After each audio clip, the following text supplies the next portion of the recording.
Blessed Friday afternoon to all who are watching and listening to my YouTube channel. A blessed afternoon po, Friday afternoon. Mayong hapon kag himaya nga Biyernes sa aton tanan, no? Sa mga Hiligaynon kag Ilonggo, sa mga Tagalog. Magandang hapon po sa lahat. Muli po, ito po si Brother Elmar Cañete. Ako po ay isang public school teacher dito po sa Murcia, Negros Occidental. Sa lahat po ng nanood sa isa ko sa mga YouTube ko na gin-post, nag-awit po ako sa gamit ng aking gitara. Yan po kasi ang kahiligan ko, at yung iba po yung dala-dala kong service, yung XRM ko po. Salamat po sa nag-watch. Pero gusto ko po talagang mag-share ng Word of God, kasi para sa akin, no, tayo ngayon ay nasa pandemic or sa panahon na mataas po ang stress or ang fear, no? Pero ano pong sabi ng Panginoon? Kailangan hindi tayo matakot, no? Bakit? Kasi nandyan siya yung naglikha ng buong sanlibutan. Pero bago yan, sa aking topic na fear or takot, mag-pray po muna tayo. Most precious and Heavenly Father, this afternoon, I thank you for the many blessings that you have done in our lives. The work, the good health, the protection, and the Holy Spirit that dwells in us. Lord, I pray to all who are watching right now in my YouTube channel, bless them in their family, in their work, in their health. I pronounce blessings and good health to all that are listening and subscribing my YouTube channel, and to all the Filipino people that are experiencing right now, Lord, sa mga trials and problems. I pray that you will release your power, O God, in their life. I pray, O God, that you will release the fear. I decree that in the name of Jesus, the spirit of fear, I rebuke you with fire. And I pray, Lord, for healing sa nagkakasakit po ngayon. And I pray, Lord, for the promotion to all the people who are planning to be promoted in the armed forces, in the police, in the public school teacher, among sa mga private companies. I declare for your promotion. I pray, Lord, for your protection sa nag-travel subong na papauwi sa kanilang mga bahay. Protect them, O God, and bless them. I pray, Lord, for your protection to all who are traveling right now, going home to their individual home from their works. In Jesus' name, amen and amen. Thank you po. Salamat po sa nag-subscribe at nag-like sa aking YouTube channel. Salamat po. Mayroon na po ako ngayong 235 subscribers. Salamat po. Nagpapasalamat po talaga ako na kahit paano po na-appreciate nyo aking ginagawa, no? And please, hindi pa po naka-like and subscribe, please subscribe to my YouTube channel, Elmar Cañete. Thank you po. Ang gusto ko pa ngayong i-share sa inyo ang salitang ng Diyos, kung ano pong sinasabi niya sa fear, no? In 2 Timothy chapter 1 verse 7, sabi ng Panginoong Diyos, for God has not given us a spirit of fear. At dito po sa Joshua, no? Sa Joshua chapter 1. Klaro po dito sa Joshua chapter 1, nang namatay po si Moises. Ang sabi ng Diyos sa kay Joshua, nung sabi niya sa verse 5, Joshua chapter 1 verse 5, no man shall be able to stand before you all the days of your life. As I was with Moses, so I will be with you. I will not leave you nor forsake you. Be strong and of good courage, for this people you shall divide as an inheritance the land which I swore to their fathers to give them. Kasi promise niya po ito mula from Abraham, Isaac, Jacob, papunta na po kay Moses. At si Moses po ay namatay na po, at ang kanyang right hand na si Joshua, siya pong papalit. Yung mga matatanda pong Israelite, hindi po sila nakatabok or they did not pass the promised land, pero yung mga ano lang po, yung mga young generation, kasama na po yon si Joshua at si Caleb. Sabi niya sa verse 6, Joshua chapter 1 verse 6, Be strong and of good courage, for these people you shall divide as an inheritance the lands which I swore to your fathers to give them. Verse 7, inulit niya po, Only be strong and very courageous, that you may observe to do according to the law which Moses my servant commanded you. Do not turn from it to the right hand or to the left, that you may prosper wherever you go. Kasi po ang fear, nagbibigay po siya po nagpaparalyze sa ating mga plano o gusto nating gawin. Yan po ay gawain ng demonyo. Hindi ko na lang gagawin ito, baka anong sabihin nila, baka hindi ako makapasa dito, o baka I'm not good in this, I will not do this. Natatakot ka kung anong sabihin ng ibang tao. You are worrying what other people may see unto you. That's the work of the devil, para hindi ka makagalaw. That's the work of the devil. You become paralyzed by your thinking. Your thinking make you sick. Nowadays, there are many people who are sick, not the thing that happening in reality, but their own advanced negative thinking.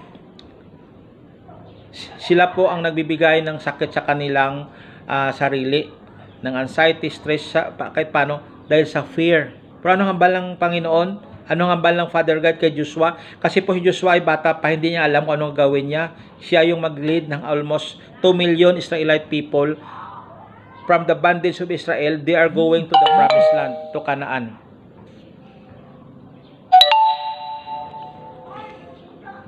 No? Anong sabi niya? Anong sabi ng Panginoon? Do not fear. Huwag kang matakot. The moment that we feel fear, then magsimula, hindi tayo makagawa ng mga strategic na bagay o mga bagay na makapagpabuti sa atin. Diyan tayo nagkakasakit. Hindi tayo nagkakasakit na natrangkaso, but yung fear. No? Ano pang sabi dito? Sa Isaiah chapter 41 verse 10, Fear not, for I am with you. Be not dismayed, for I am your God. I will strengthen you. Yes, I will help you. I will uphold you with my righteous hand. 2 Timothy chapter 1 verse 7. Ulitin ko, For God has given us a spirit of fear. Do not fear, do not worry. Sabi nga ng iba, be happy. It is the way of being wise. Paano ka maging happy kung palagi kang nananalangin at nananalig sa Diyos na siya yung gagawa? Kasi dito po sa ating daigdig, in our modern time, we're always thinking that we could make advances or we could be promoted by our performance or the how hard work we are.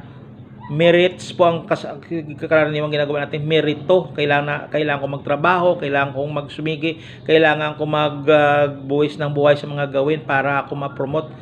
No. Humble Jesus Christ. Just do what I have told you.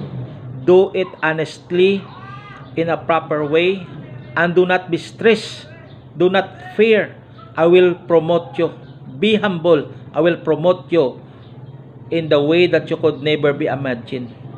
Siya yung tatahi kung sino mga tao, sino yung right people na magtutulong sa iyo, sino yung right people kung kailangan mo ng pera na pambayad sa tuition ng anak mo, kailangan pera pambayad sa motor mo na barako na inutang mo. Siya yung gagawa ng paraan. Huwag kang matakot na hindi ka na makakain.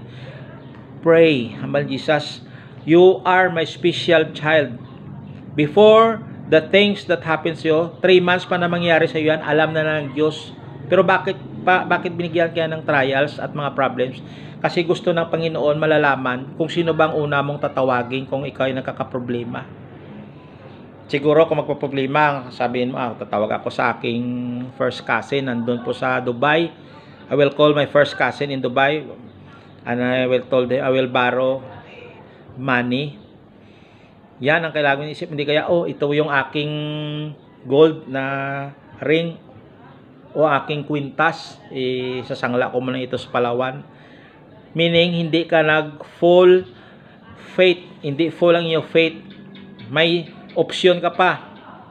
Anong mangyari? Nawala yung bigla lang nawala. Na misplace mo. The last option that you will call, yung sa taas kay Jesus. Pero gusto na Panginoon sa lahat ng bagay siya ang ating unahin. Huwag tayong matakot. na masingin ka, wow, ano mangyari sa akin? Diyan, nakakawa yan ng ideya ang demonyo. The moment that you speak the words, the demon will know what you are, what you feel, kung ano yung nararamdaman mo. It is better that you are silent when you are troubled. Just quiet and pray to the Lord Jesus Christ and He will make a way. Di ba may awitin? God will make a way when there seems to be no way. Yes, there is always a way when you ask the Lord Jesus Christ for help. Because in Psalm chapter 103 verse 20, anong sabi diyan? Bless the Lord, you host of angels, o hearkening the voice of God, great in strength. Bless the Lord. Pinagpala po ang Diyos. Host of angels. Anong host of angels? Angels cannot be numbered. Ang angels po ay created being. Anong function nila? They are the messenger. They are the one who are going down and coming up from heaven. They are the present helper in our modern world. Why? Because in one angel, nung time na napapalibutan po ang mga Israelite na mga Syrian people, nagpray po si King Hosea, one angel po ang pinadala ng Panginoon, and in just a second, one angel killed 156,000 Syrian soldier. Isang angel lang yan, ha? How much more to the legions of angels? When Jesus was tempted by Satan, sabi niya, wag mo akong do not tempt me, Satan, because if I pray, and God the Father will bring a legions. Anong legions? Thousands po yan ng mga angels. How much more? One angel lang, ha? One angel could kill 156,000 Syrian soldiers. One angel. How much more kung legions? Diyan. That's how powerful are angels. Yan ang sabi ng Salmo chapter 103 verse 20 to 21. Bless the Lord, you host of angels who hearkening the voice. Anong hearkening? Nakikinig po sila. Kasi sila po yung sila pong gumagawa. Just speak the words of God and the things will happen to you. Sabi ng Proverbs chapter 22 verse 28, speak the word and it will give you light and it will happen to you. Magsalita ka, Lord, thank you, Lord, for these blessings. Lord, thank you, Lord, I am healed. Thank you, Lord, for the blessings and favor. Kasi yung words mo ay power. Instead na matakot ka, instead na ma-fear ka, natatakot ka, napaparalyze ka, no. Nag-i-enjoy po yung demon kapag natatakot ka. Yung palagi mo sabi, ay, natatakot po ako, no, gagawin ko, nahihirapan ako, hindi ako makahinga. Hindi ka talaga makakahinga kasi gagawa ang demonyo ng paraan na hindi ka makakahinga. Anong gagawin mo? Pray and pray without ceasing, because prayer is the most powerful. That is our 24 hours access. In Jeremiah chapter 33 verse 3 sa Old Testament, anong sabi niya? Call unto me, and I will answer thee, and I will show you great and mighty things that thou knowest not. Tumawag kayo sa akin, at magbibigay pa ako ng answer sa mga bagay na hindi nyo pa alam, hindi nyo pa nalalaman. I will answer you. No? Yan ang sabi niya sa Diyos sa Jeremiah chapter 33 verse 3. Sabi niya dito ho, call to me and I will answer you and show you great and mighty things which you do not know. Marami pong bagay hindi natin alam. Akala natin wala nang solusyon.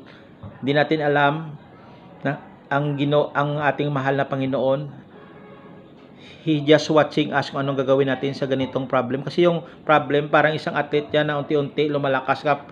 First, kaya mong mag-jogging ng 1 kilometer, tapos yan, napas ka ng 3 kilometer, 5 km hanggang 10 kilometers. Gradually po yan. Mapas mo itong trial na ito, bibigyan ka ng Panginoon. Ganon din ang paghawak. At the same time, ganon din ang gusto ng Panginoon sa atin sa mga fear. Wala tayong pera kasi hindi tayo marunong mag-manage. Diba? Ang sabi ng Panginoon sa parable, nagbigay siya ng 5 talent, 3, 2, 1. Yung binigyan niya ng 5 talent, ang talent po yon ay pera yon. Pagbalik ng master niya, master, ito pong 5 talent ko, naging 10. Very good. You are a good servant. Yung 3, yung master, ito pong 3 talent ko, naging 6. Very good. Yung binigyan niya ng 1 talent, natakot po yon. Master, natakot ako kasi po ikaw ay isang tao na stricto, baka mawala. ibinaon ko po sa lupa yung pera. Tarantado ka, lumayas ka dito. Sana inilagay mo sa bangko para magkakaroon ng interest. Oh, anong ibig sabihin? Gusto ng Panginoon marunong tayo mag-manage ng wealth. We are a good steward. Balik tayo sa Genesis. Supposed to be si Adan, so siya yung the first steward sa Garden of Eden. Di ba ang Eden, sabi ng mga biblical scholar, parang 10,000 square hectares yon, 10,000 hectares. Paano ni Abraham yon matravel na siya yung mag-manage? There is power. May power si Abraham si Adan. Si Adan kung paano yan gagawin. Sila ni Eva. Kaso lang si Adan naniwala sa kay Eva. Nang nawala na si Adan, yung second Adam, yung si Jesus Christ. Jesus Christ is the second Adam. And he because he bore our sin in the cross of Calvary. No? Hambali Jesus, tumawag kayo sa akin, huwag kayong matakot. The devil is like a roaring lion, seeking whom he may devour. Palagi siya ngurob, roar na lang yan. Pero wala siyang power. Kasi bakit wala siyang power? 2,000 years ago, he was defeated in the cross of Calvary. Palakpakan natin ang Panginoon dyan. Huwag tayong matakot. Sabi ng Panginoon sa Philippians chapter 4, verse 19, I can do all things through Christ who strengtheneth me. Diba? Manasabi ni Pacquiao. Magagawa kong lahat ng bagay through Jesus Christ. Jesus Christ is the ultimate. Sa lahat po ng gawin natin dapat ano ba ang masasabi nito ng ating prinsip ng ating mga leader dapat ang unang para sa Panginoon, tama ba itong ginagawa ko? Jesus, tama ba ito? Sana guidean mo ako para ito sa yung pinaprocess ko na promotion. Then your blessings will come upon you just like a pouring out of rain. Parang ulan po yan na bumabaha ang blessings, no? Huwag tayong matakot sa lahat ng bagay. Just pray without ceasing. Ulitin ko sa Isaiah chapter 41 verse 10, Fear not, for I am with you. Be not dismayed, for I am your God. I will strengthen you. Yes, I will help you. I will uphold you with my righteous hand. Yes. We are seated in the heavenly places. We are ambassadors, so we are seated in the heavenly places beside the angels. Someday, we will judge angels. Ambal ng Bible. Because we are created a little lower than angels. Gaano po tayo kamahal, gaano po tayo ka-priceless sa Panginoon. Ibinigay niya kanyang anak. For God so loved the world that He gave His only begotten Son, that whosoever believeth on Him should not perish, but have eternal life. Kailangan nating maging masaya para mapakita natin sa demonyo na hindi tayo natatakot. Ang gusto ni Jesus Christ, we will live happily by His grace alone.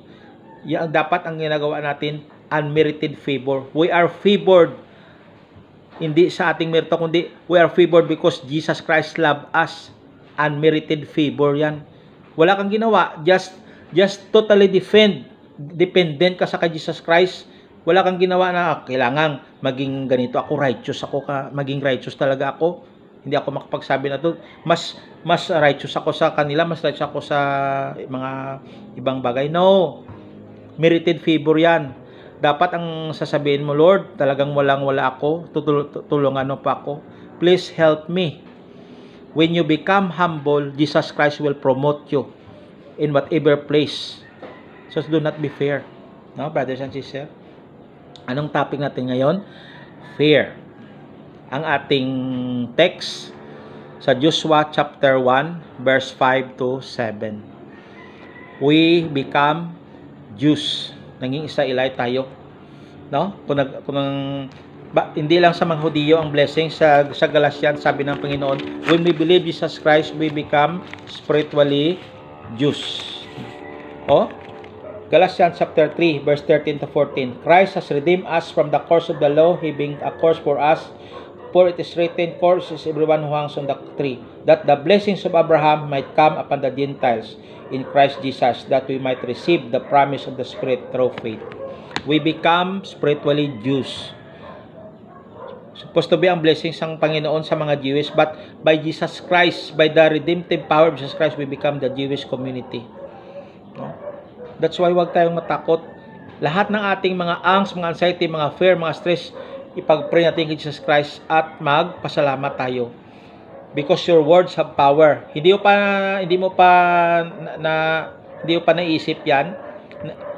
Ara na ang answer. Your prayer, your problem 3 months, advance 3 months o yung mga